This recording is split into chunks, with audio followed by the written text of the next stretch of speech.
Hi, my name is Kevin Connell. I'm the Managing Artistic Director of the Weathervane Playhouse.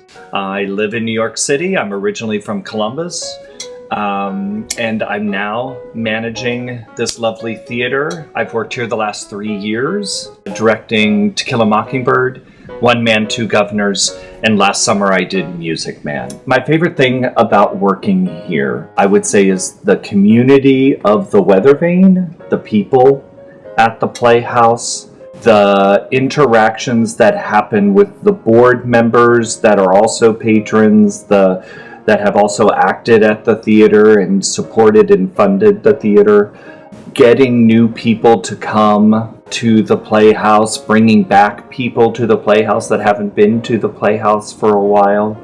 I just kind of think it's the whole community aspect of it.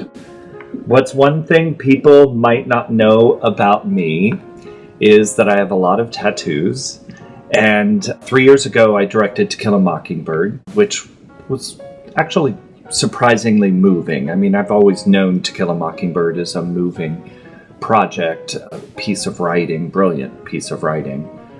But right after I directed the production, I got a mockingbird tattoo right here on my side. So people see what I have on my arms and flowers and Oscar Wilde autograph and a quote and things on my arm, but I have my own little private mockingbird right here from To Kill a Mockingbird. So a few weeks ago, Caitlin Brucker, our theater manager, and we wrote a letter to the Company of Children of Eden and the production team that's building our sets and doing our costumes and sound and lighting, etc. And I wrote a statement welcoming them, but I wanted to set a tone, and I wanted there to be heart and humbleness in that tone. But one thing that I challenged them to do was to come to the Playhouse to make quality theater, but also to make quality friends and to make magic, which is something that actually does happen at the Playhouse. I think Children of Eden is going to be a stunningly moving production. Of course, it's written by the same composer, Stephen Schwartz, who did Pippin, Godspell. It's definitely a family project.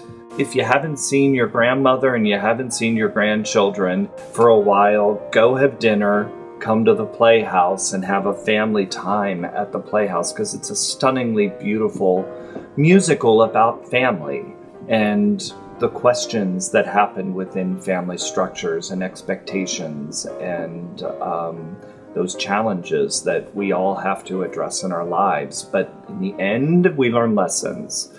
And I think the play in the musical is a wonderful reminder of the good things in life.